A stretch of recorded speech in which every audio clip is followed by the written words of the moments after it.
यानंतर आपल्याला मार्गदर्शन जय सर करणार आहे. वर्षभर मी आपल्या समोर बोलतच आहे. सर्वात महत्वाची गोष्ट म्हणजे आज निरोप समारंभ आहे की नाही. आणि निरोप म्हणजे 10वी आणि 12वीचे विद्यार्थी, याला इंग्रजीमध्ये नाव आहे सेंड ऑफ. काय नाव आहे? Send off. आपण एखादा मेसेज सेंड केला की तो मेसेज सेंड झाला म्हणजे आपल्याकडनं गेला, आपल्या फोन मधून तो निघून गेला. तसा इंग्रजीमध्ये शब्द आला सेंड ऑफ. आणि हा जो सेंड ऑफ शब्द आहे, सेंड ऑफचा अर्थ होतो की आता तुमचं आणि आमचं नातं संपलं, आता तुम्हाला आम्ही इथून सेंड करणार पुढील वाटचालीसाठी. आणि ऑफ म्हणजे आम्ही आमचे दरवाजे बंद करून ठेवणार. मग तुम्हाला सेंड केलं म्हणजे तुम्ही इथून सेंड झाले आणि तुम्ही एकदा गेलात की पुन्हा वापस यायचं काही काम नाही, असा इंग्रजी शब्दाचा अर्थ आहे. खऱ्या अर्थानं याच्यासाठी जो उचित शब्द आहे तो आहे निरोप समारंभ. निरोप हा कधीही आपल्याला घ्यावाच लागत असतो. आपण ज्याही ठिकाणी असू, ज्याही आपण गोष्टीमध्ये असू, आपल्याला निरोप कधी ना कधी घ्यावा लागतो. जसं की फॉर एक्झाम्पल, तुम्ही एखाद्या बस स्टॉपला गेलात, खेड्यावरतून येणारे बरेच सारे विद्यार्थी मला वाटतं आपल्याकडे आहेत. मग तुम्ही जेव्हा बस स्टॉपला जाता, बस स्टॉपला जात असताना तुम्हाला एका ठिकाणाहून दुसऱ्या ठिकाणी जर जायचं असेल तर दुसऱ्या ठिकाणी जाण्यासाठी तुम्हाला पहिलं ठिकाण सोडावं लागतं. बरोबर आहे? पहिलं ठिकाण तुम्हाला सोडावं लागेल. पहिलं ठिकाण न सोडता दुसऱ्या ठिकाणी जाऊ शकता का तुम्ही? समजा तुम्हाला परभणीला जायचं आणि तुम्ही म्हणलात परभणीला तर मला जायचंय पण मला पाथरी सोडायचीच नाही, जमेल का असं? तुम्हाला जेव्हा परभणीला जायचं असेल तर तुम्हाला पाथरी सोडावी लागेल, मानवत सोडावं लागेल, मानवत रोड सोडावं लागेल. एका गावावरतून दुसऱ्या गावाला जाण्यासाठी, एका ठिकाणावरतून दुसऱ्या ठिकाणी जाण्यासाठी आयुष्याच्याही वाटचालीत एका ध्येयापासून दुसऱ्या ध्येयाकडे जाण्यासाठी प्रत्येक ठिकाणावरतून काय घ्यावा लागतो? निरोप. जुन्या बस स्टँडला सोडलं म्हणजे जुन्या बस स्टँडला आपण निरोप दिला. नवीन ठिकाणी जातोय म्हणजे नवीन ठिकाणी काहीतरी नवीन भेटणार. आणि म्हणून नव्या ठिकाणी जाण्यासाठीच निरोप असतो. 10वीच्या नंतर 11वी 12वीसाठी बरेच विद्यार्थी, कोणी लातूरला जातं, कोणी नांदेडला जातं, ज्यांना इथे थांबायचं असेल अशा विद्यार्थ्यांची 1 एप्रिल पासून बॅच सुरू होत असते. काही विद्यार्थी विचार करतात मग 1 एप्रिलला सुरू झाली म्हणजे आपण 10 एप्रिलला जाऊ, 15 एप्रिलला जाऊ. बाळांनो, वेळ कुणाची वाट पाहत नाही. पाहते का? वेळ कुणाचीही वाट पाहत नाही. वेळ जगातली एकमेव अशी गोष्ट आहे जी कुणासाठीच थांबलेली नाहीये. या वर्षी जे विद्यार्थी 10वीला आणि 12वीला होते, या विद्यार्थ्यांना ज्यांना 100 पैकी 100% येतील, बऱ्याच विद्यार्थ्यांनी खूप छान भाषण केली. कोणी बाहेर असतील तर त्यांना आतमध्ये बोलवा. बऱ्याच विद्यार्थ्यांनी खूप छान भाषण केली. संकेतने कुठल्याही पद्धतीची चिठ्ठी न उचलता ऐकतो स्टेजवरती असं काही खूपदा बोललाय अशातला भाग नाही. याच्या अगोदर खूपदा बोललाय असेल समजा, पण तो आज ज्या पद्धतीने बोलला त्या पद्धतीने चिठ्ठी न उचलता तुम्हाला तुमचे अनुभव सांगायचेत ना. गौरव 4च शब्द बोलला असेल पण इंग्रजीमध्ये न भीता, ठीक आहे, मान खाली घालून बोलला असेल, यामुळे त्यांचे मित्र हसत होते, पण इंग्रजीमध्ये बोलण्याचा प्रयत्न केला. आपण 2 वर्ष 3 वर्ष 4 वर्ष इथे शिकल्याच्या नंतर जर आपण बोलू शकत नसू तर हे तुमच्यासाठी वाईट आहे. तुम्हाला बोलता येतं पण मला लाज वाटते, मी समोर कसं जाऊ. प्रत्येक वर्षीच्या कार्यक्रमामध्ये हर्षवर्धन सर सर्वांना कंपल्सरी बोलायला लावतात. का? कारण तुम्ही इथून पुढे गेल्याच्या नंतर तुम्हाला बोलता आलं पाहिजे. मला आजही आठवतं, रेवती नावाची विद्यार्थिनी सर आपल्याकडे होती. ही विद्यार्थिनी खेड्या गावातून पाथरीमध्ये शिक्षणासाठी आली. राहायला ती माळेवाड्यामध्ये होते पाहुण्यांकडे, आणि तिचे आई वडील पुण्याला एका ठिकाणी कंपनीमध्ये जॉबला होते. ही मुलगी जेव्हा आपल्या क्लासला आली तेव्हा तिची प्रगती, ती हुशार नव्हती अशातला काही भाग नाही, पण 60-70% आतमध्ये तिचा रिझल्ट होता 8वी 9वीचा. 10वीला तिला 96 मार्क्स आहेत मॅथमॅटिक्स मध्ये.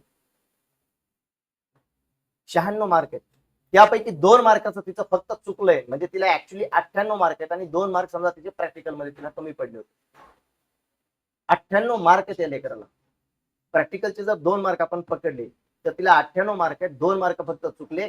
ती विद्यार्थ्यांनी इंजिनिअरिंगला 11वी-12वीला आपल्याकडे होती, इंजिनिअरिंगला लागली. इंजिनिअरिंगला लागल्याच्या नंतर ती जेव्हा औरंगाबादला गेली, देवगिरी एक खूप नामांकित इन्स्टिट्यूट आहे, त्या इन्स्टिट्यूटमध्ये तिच्या सगळ्या मैत्रिणींनी ऍडमिशन घेतल्यामुळं तिने स्वतः देखील तिचा गव्हर्नमेंट मधून नंबर दुसऱ्या चांगल्या कॉलेजला, गव्हर्नमेंट कॉलेजला लागत असताना ती म्हटली मी गव्हर्नमेंट मधून फक्त देवगिरीला जायचं. का? कारण बाकीच्या सगळ्या मैत्रिणी तिथे आहेत.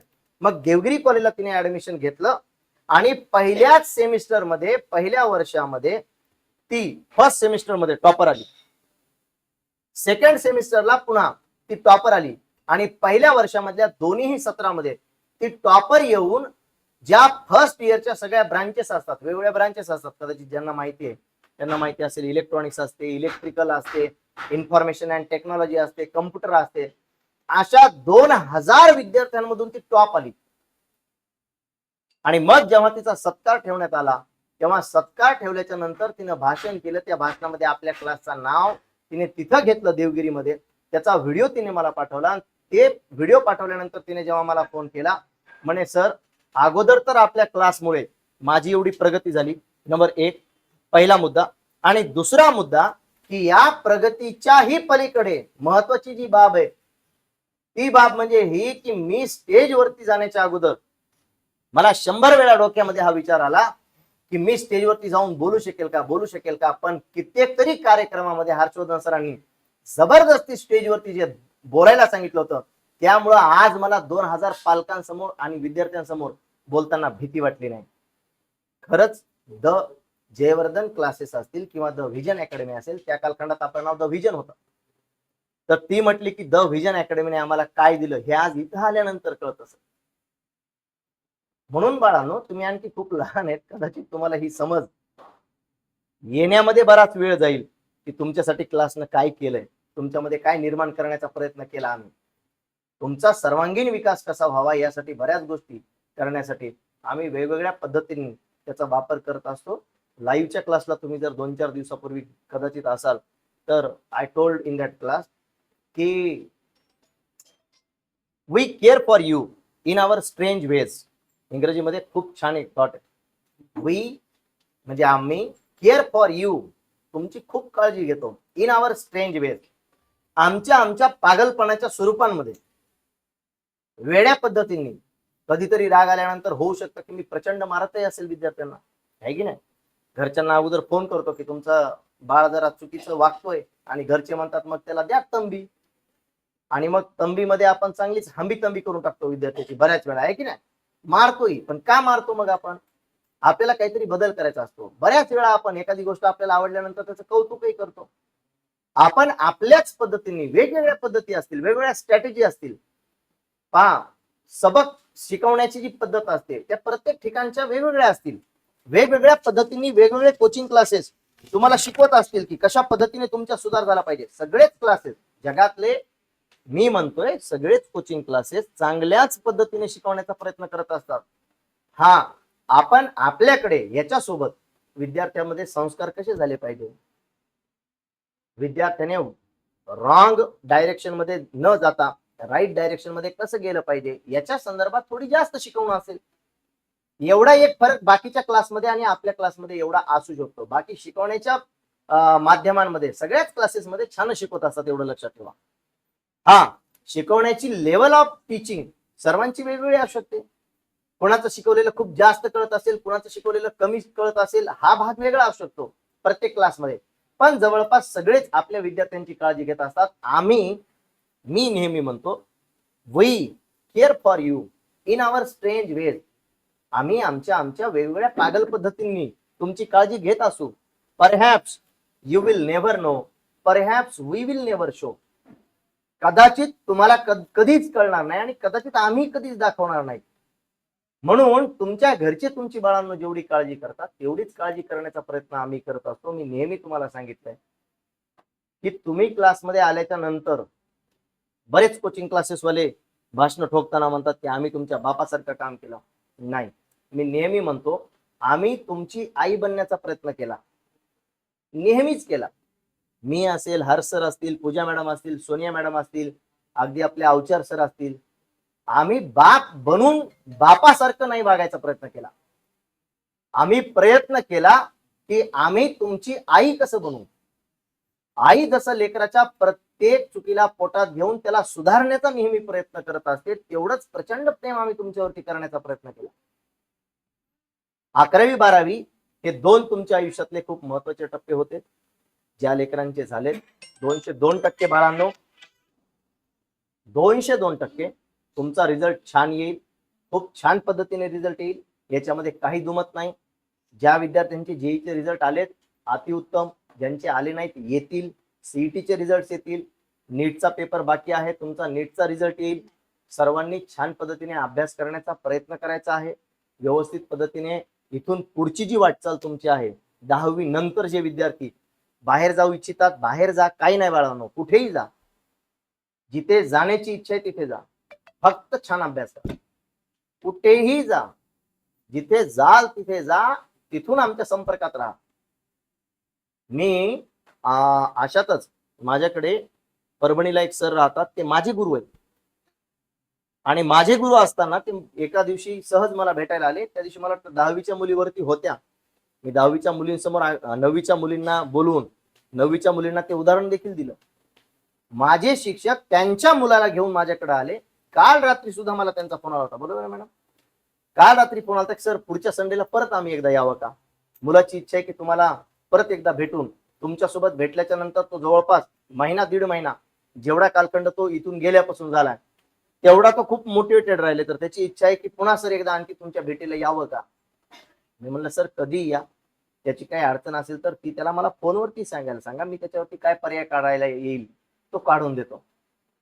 मी हे सांगतोय बाळांनो, आमचे शिक्षक जेव्हा आमच्याकडे पाहतात तेव्हा ते विचार करतात की त्यांच्या घरातलं लेकरू आमच्याकडे शिकावं. परभणीवरतून त्यांचं म्हणणं होतं की सर इथे कुठे राहायला रूम करून मी त्याला देऊ का, त्याला मी इथे ठेवतो. आणि आमच्या इकडचे आमचे लेकर येण्यासारखे परभणीमध्ये जाऊन रूम शोधत आहेत, नांदेडमध्ये रूम शोधत आहेत. बाळांनो, जेव्हा तुमच्याकडे बेस्ट पर्याय आहेत, बेस्ट चॉईसेस आहेत, तुम्ही तुमच्या पद्धतीने डिसिजन घ्या, व्यवस्थित निर्णय घ्या.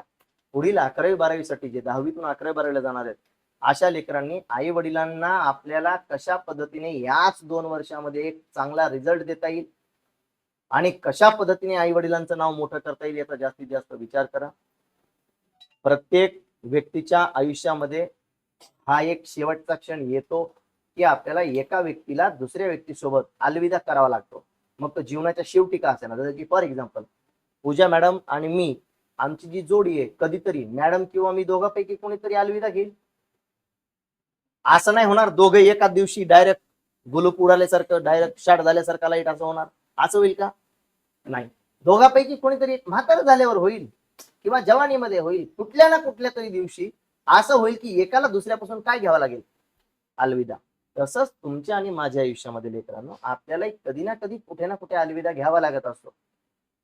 जे 11वी 12वीला आहेत त्यांनी पुढील शिक्षणासाठी त्यांना ऑल द बेस्ट. त्यांना वाटलं की सर तुम्ही इथेच अकॅडमी सुरू करा, प्रयत्न आमचाही चालू आहे. वेळेच्या बऱ्याच अडचणी आहेत, तुम्हाला माहिती आहे की कोणत्या गोष्टीला वेळ द्यावा लागतो.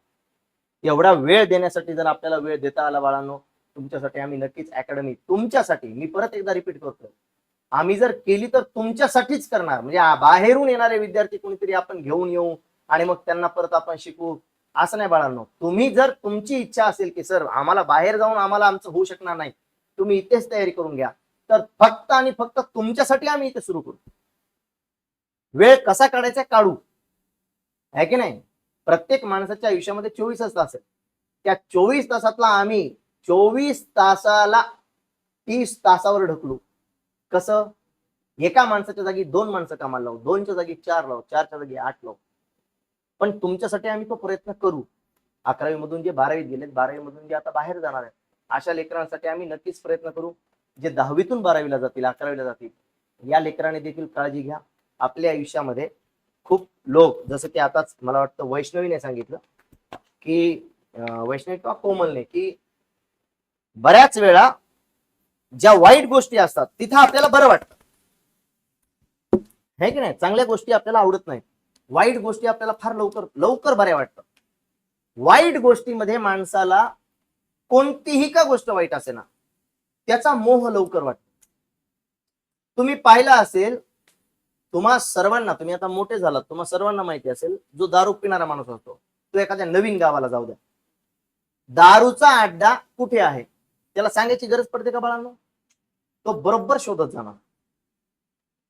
कोणत्याही माणसाला दारू पिणारा माणूस दारू घरी घेऊन येऊन पिणार नाही, तो कुठे पिणार? जिथे दारूचं दुकान आहे तिथे जाऊन पिणार. तिथला माणूस जर म्हणला की ही 100 रुपयाची बॉटल आहे पण आज 150 रुपयाला, घ्यायची असेल तर घ्या नाहीतर नका घेऊ, तो म्हणणार 160 रुपये घे. 150 काय 160 घे पण मी पिणार. दारू जिथे दुकान आहे तिथे जाऊन प्यायची आणि दूध ते घरी आणून दिलं पाहिजे का? चांगली गोष्ट आहे ना. आम्ही काय तुझ्या घरी यावं काय घ्यायला? तू दे, तुला बंद पडले का तूच आणून दे. तो म्हणला दुधाचा थोडा भाव वाढलाय बरं का, मग बंद करतो, दुसऱ्याचा लावतो का? तो म्हणला नाही उगत थोडासा वाढवतो ना, नाही मग बंदच करायचंय आम्हाला. तू 8 वाजता कसं काय यायला, 7 वाजता येत नाही तुला? कोण? दूधवाल्याला आपण बोलणार का? कारण ती चांगली गोष्ट आहे. चांगली गोष्ट असते की ती आपल्याला घरापर्यंत पाहिजे. ती आणून तुम्हाला दूध जर घरी आणल्याच्या नंतर त्यानं गरम जरी करून दिलं तरी तुमच्यासाठी ते कमी पडणार. दारू मात्र तुम्ही तिथं जाऊन पिणार आणि लेझिम खेळत येता नालीत बुडून पुन्हा वापस घरी येणार. बरोबर आहे. म्हणून बाळांनो, वाईट गोष्टी ज्या असतात, वाईट गोष्टी माणसाला लवकर कॅच होतात. चांगल्या गोष्टी नको नकोशा वाटतात.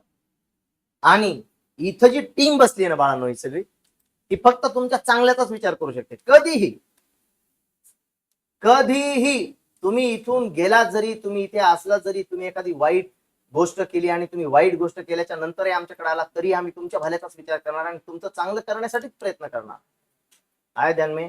म्हणून आयुष्यामध्ये चांगल्या गोष्टी करण्याचा प्रयत्न करा. वाईट व्यसनांपासून दूर राहा. सर्वात महत्वाची गोष्ट 11-12च्या कालखंडामध्ये फोन पासून दूर राहा. फोन पासून दूर राहा बाळांनो. फोन पासून दूर राहा. फोनवरती जर तुमचे अकाउंट असतील तर मला फॉलो करा अगोदर आणि नंतर डिलीट करा. ओके. तुम्ही फोनचा वापर टाळा. फोन या जगात जर सध्याच्या घडीला सर्वात काही वाईट गोष्ट असेल तर ती फोन आहे. ज्यांच्याकडे वैयक्तिक फोन आहेत 202% बाळांनो तुमचा सत्यानाश झाला आणि तो होणार. हा, तो 100% होईल असं नाही म्हणत मी, पण 100% जे यश तुम्हाला भेटायला पाहिजे होतं त्या यशामध्ये 50%, 40%, 60%, 30% महेश बेटा लक्ष दे, तुमचा सत्यानाश कोण करणार? फोन करणार, मोबाईल करणार. म्हणून मोबाईलचा वापर टाळा. घरी आज सर परिस्थिती एवढी बिकट झाली, घरामध्ये ज्या आया आहेत, आई लेकरू रडायला म्हणून फोन लेकराला देते अगोदर. बरोबर आहे. लेकरू रडू नये म्हणून आई काय देते? फोन. जुन्या कालखंडामध्ये लेकरू जन्माला आल्याच्या नंतर, जन्माच्या नंतर ते मोठं होईपर्यंत लेकरू जर रडलं तर आई त्याला काकेत घ्यायची. बरोबर आहे. स्वतःच्या छातीसोबत लावून ठेवायची आणि मग त्याला ते आईचे हार्टबीट जे ऐकू यायचे त्या लेकराला आठवायचं की आपण पोटात असताना हाच आवाज ऐकलाय आणि हाच तो आवाज आहे ज्या आवाजामुळे आपल्याला सेक्युअर वाटायचं, भीती वाटत नव्हती. या आवाजामुळे आपल्याला त्रास होत नव्हता पोटात असताना. आणि मग ते जन्माला आल्याच्या नंतर आई जेव्हा त्याला स्वतःच्या कुशीमध्ये घ्यायची तेव्हा त्याला तो आवाज ऐकू यायचा आणि लेकराला मग तो शांत व्हायचा. आता आईनं लेकराला घट्ट दाबून जरी धरलं तरी लेकरू रडायले का? कारण पोटात असताना त्यानं आवाज कशाचा ऐकलाय? मोबाईलचा. मग जन्माला आल्यानंतर आईला त्याला काय द्यावं लागत आहे? मोबाईल. लेकरू रडायला म्हणून काय द्यावं लागतंय? मोबाईल. ही शोकांती काय बाळांनो, मोबाईल पासून दूर राहा. तुमची येणारी पिढी बर्बाद होईल. आलं लक्षात? मी वेस्ट बेंगॉलला जात असताना एरोप्लेनने गेलो. माझा ट्रॅक होता नागपूर पासून, फ्लाईट होती. नागपूरच्या जेव्हा मी त्या एअरपोर्टवरती गेलो तेव्हा मी पाहिलं की एक आई, तिचं काही फार वय नव्हतं, समजा फार फार तर 3rd-4th इयरची मुलगी असेल, 12वी नंतर 3-4 वर्ष झाली असतील समजा, आणि तिचं लग्न झालेलं आणि तिला एक छोटस लेकरू जो तुरु चालतंय एवढंच छोटस लेकरू आणि ते प्रचंड रडत, प्रचंड रडतं लेकरू. मी समोरच्या बाजूला बसलेलो, त्या आमच्या समोरच्या बाजूला बसलेल्या होत्या आणि मी नेमकाच फोन काढला, माझ्याकडे फोन होता, मी फोन काढला आईला फोन करण्यासाठी की आम्ही आता इथे एअरपोर्टवरती पोहोचलो आहोत, आता आम्हाला आतमध्ये जायचं आहे आणि मग पुन्हा फोन बंद होईल आमचा, पुन्हा फ्लाईट मध्ये गेल्यानंतर फोन चालू झाला तर फोन करेल. आणि मग आईला फोन करण्यासाठी मी फोन काढला. तेवढ्याच समोर माझ्या ती लेडीज बसलेली होती आणि तिचं लेकरू प्रचंड रडत होतं. तिने पर्स ओपन केली आणि पर्स मधून फोन काढला. तिचा फोन तो फोल्डिंगचा फोन होता. एक सॅमसंग मध्ये मला वाटतं फोन येतो, म्हणजे फोल्डिंगचा फोन असतो. फोल्डिंगचा फोन काढला आणि आता मला डोक्यात क्लिक झालं की आता ती काय करणार आहे. लेकरू रडत आहे तर लेकराला फोन देणार आहे. काय करणार ती आता. फोन काढला, आता ती लेकराला फोन देणार. ते लेकरू प्रचंड रडत होत. तिने फोन काढला बाळांनो आणि ती डायरेक्ट उठून समोरच्या बाजूला गेली. तिथं त्या सेल्फी काढायला सुरुवात केली. स्नॅपचॅट. लेकरू रडत आहे. ही सेकंड स्टेज आहे बाळांनो. पहिली स्टेज ही होती की फोनचा वापर जर कुणाला त्रास होत असेल तर त्याला द्या, तो शांत होईल म्हणून. आता कुणाला त्रास जरी होत असला तर मला फोन आवश्यक आहे. आलं का लक्षात. पुढच्याचा काय होईल, त्यानं जीव दिला तर देऊ द्या.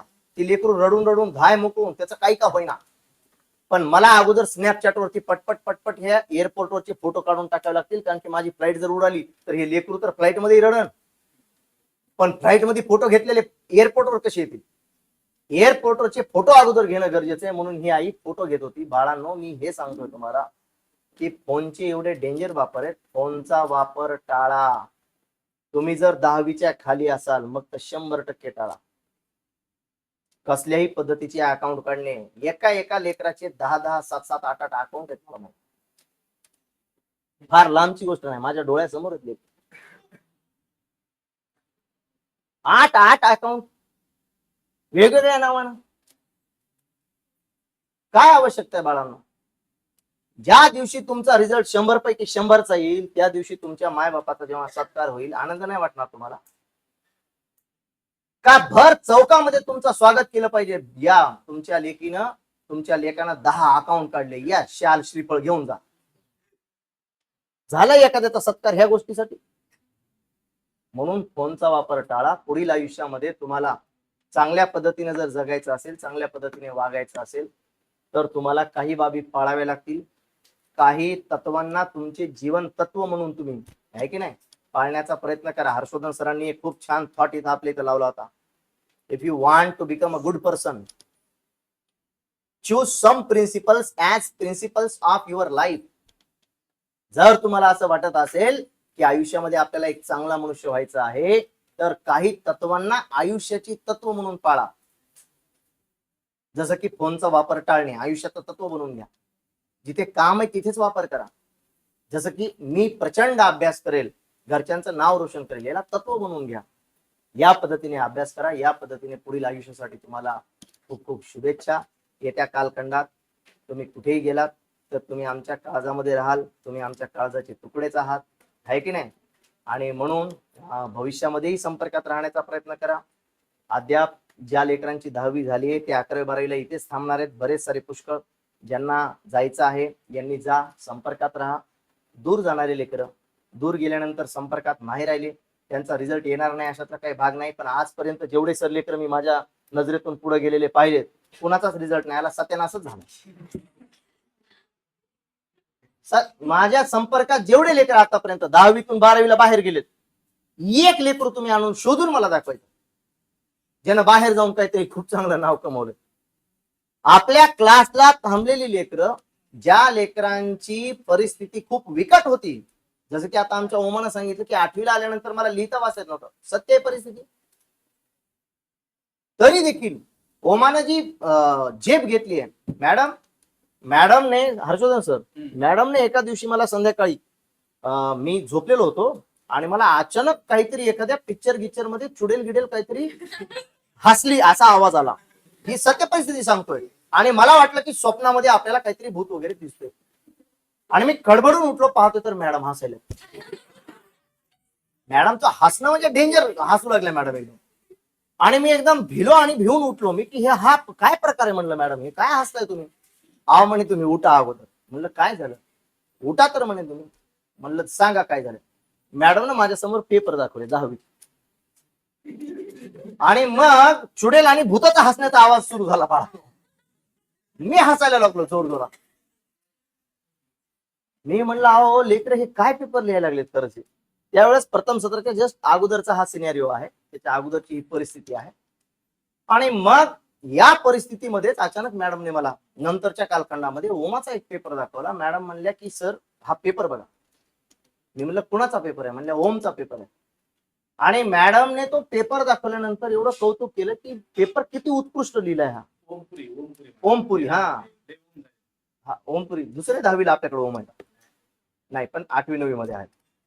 तर ओमपुरीचा पेपर मॅडमने मला दाखवला आणि पेपर दाखवल्यानंतर मॅडम म्हणले त्यानं किती उत्कृष्ट पद्धतीने लिहिलाय. मी म्हणलं मॅडम तो माग बसला असन, व्यवस्थित लिहिला असन पेपर.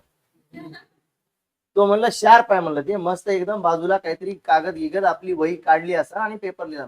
म्हणल्या तो माझ्या समोर बसला होता. बरोबर आहे, 10वीच्या लेकरांना माहिती असेल ही गोष्ट.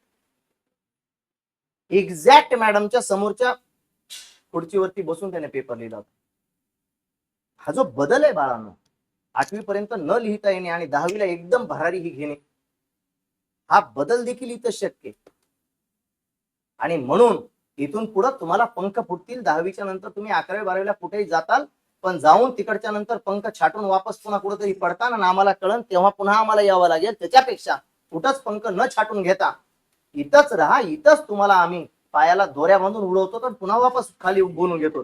ज्या दिवशी तुमचा 12वीचा रिझल्ट यायचा असतो तेव्हा तुमच्या पायाच्या दोऱ्या आम्ही सोडतो आणि मग तुम्हाला एकदम उत्तुंग भरारी घेण्यासाठी या आसमानाला आम्ही मोकळं करतो. आलं का लक्षात बाळांनो? म्हणून कुठेही जाऊ नका. गेलात तर काही नाही, सत्यानाश स्वतः असते. करून घेऊ नका, करून घेऊ नका. हे सत्य सांगतोय बाळांनो, मी तळमळीनं सांगतोय. मी हे माझ्या आयुष्यात फार जवळून पाहिलंय. म्हणून असं काही करू नका. 12वीच्या लेकरांना पुढील वाटचालीसाठी शुभेच्छा. 202% बाळांनो, 202%. तुम्हाला आताच तुमच्या समोर सांगतोय मी. आजचा व्हिडिओ आपण लाईव्ह वरती टाकलाय. हा लाईव्ह वरचा व्हिडिओ तुमच्यासाठी सबूत म्हणून राहील. या 11वी 12वीच्या बॅच पैकी ज्या विद्यार्थ्यांची 12वी झाली आहे, या विद्यार्थ्यांपैकी प्रत्येक विद्यार्थी कुठे ना कुठेतरी लागलाय. हे 3 महिन्याच्या नंतर मी तुम्हाला दाखवतो. प्रत्येक विद्यार्थी. ओके, आमची ही नेहमी तळमळ आहे की आपल्याकडे आलेल्या लेकराचं कधीच नुकसान होऊ नये. त्याला कसं लावायचं याची टेक्निक आम्हाला कळली आहे. हर्षवर्धन सर महाराष्ट्र राज्याच्या बॉडीवरती येते एका संघटनेमध्ये आणि सुप्रीम कोर्टापर्यंत काम करणारे वकील सरांच्या सोबत आहेत, हर्षवर्धन सरांच्या. म्हणून त्यांच्या बॅकअपला असलेली जी टीम आहे हर्षवर्धन सरांच्या, ती एवढी मोठी आहे बाळांनो की तुम्हाला कोणत्याही क्षेत्रात जायचंय ना, सरांनी फक्त एक फोन केला की सर एक लेकरू आहे आपलं, या लेकराला या ठिकाणी आपल्याला लावायचं. एका सेकंदात तुमचं काम होतं. किती सेकंदात? एक फक्त चुटकी वाजूस तर सरनं जर एक फोन केला तर. माझी इंजिनिअरिंग झाल्या कारणानं माझे बरेच सारे परिचित असे लोक आहेत ज्यांना इंजिनिअरिंग मधलं सगळं ज्ञान आलंय, आम्हाला देखील ते ज्ञान आलंय. म्हणून इंजिनिअरिंगला तुमचा जर नंबर लागला तर इंजिनिअरिंग लागल्यानंतर तुम्ही 4 वर्ष कशीही काढा. 4 वर्षाच्या नंतर तुम्हाला एक्झॅक्ट कोणत्या कंपनीत लावायचंय किंवा कोणत्या कॉलेजला लावायचंय, इथे बसून आम्ही एक फोन केला की लागतात बाळांनो तुम्ही. म्हणून तुम्हाला हे सांगतोय की जेही लेकर आज क्लासला आहेत, या लेकरांचं उज्ज्वल भविष्य ऑलरेडी आहे. जे नाही आहेत त्यांनी जॉईन करा. बाकीच्या आपल्या मित्रमैत्रिणींना सांगा. आपल्या घरातल्या 5वी पासून पुढच्या प्रत्येक लेकराला आजपासूनच मेसेज द्या. फाउंडेशनची जी बॅच सुरू झाली आहे, त्या फाउंडेशनच्या बॅचची लिंक बाळांनो मी आज तुमच्या ग्रुपमध्ये एक टाकतो. प्रत्येकानं घरी गेल्याच्या नंतर आपापल्या फोनवर ठेवा. आपण हे फुकट देतोय. फुकटची जी गोष्ट आहे, लोक म्हणतात त्याची किंमत नसते. याची किंमत लोकांना नसेल बाळांनो. तुम्ही जर मानत असाल ना तर त्या देवाला त्याची किंमत आहे. आप जिसको मानते हो उस अल्लाह ताला को उसकी किंमत आहे. तुम्ही ज्याला मानतात त्या भगवंताला त्याची किंमत आहे, निसर्गाला त्याची किंमत आहे बाळांनो. आले लक्षात? तुम्ही कुणाचंही कल्याण करा, तुमच्या नशिबात कधीही वाईट गोष्ट येणार नाही. म्हणून आपण सर्वांनी एक प्रण घेऊया. आम्ही पुढच्या 15 वर्षासाठी एक प्रण केलाय. हा प्रण तुम्हाला सांगतो आणि मग थांबतो. वडिलांना आमच्या जेव्हा ऑपरेशन झाल्याच्या नंतर आम्ही घरी आणलं. घरी आणल्याच्या नंतर जवळपास 6 महिने आम्ही त्यांच्यापासून एक गोष्ट लपवून ठेवली. ती गोष्ट म्हणजे वडिलांचं जेव्हा ज्या दिवशी ऑपरेशन झालं त्याच दिवशी पूजा मॅडमच्या वडिलांना देखील अटॅक आला होता आणि पूजा मॅडमच्या वडिलांचं निधन झालं. त्या दोन्ही घटना एकाच दिवशी घडल्या. म्हणजे तिकडे पूजा मॅडमच्या वडिलांचं निधन होणं आणि त्याच दिवशी सकाळी मॉर्निंग मध्ये वडिलांचं ऑपरेशन होणं. मग वडिलांपासून आम्ही ही गोष्ट लपवून ठेवली 6 महिने, कारण की त्यांचं ऑपरेशन झालं होतं. डॉक्टरांना विचारलं की त्यांना सांगावं का. डॉक्टर म्हणले आता सांगू नका, 3-4 महिने तरी कमीत कमी थांबा. आणि 6 महिन्याच्या नंतर जवळपास आम्ही वडिलांना ही गोष्ट सांगितली.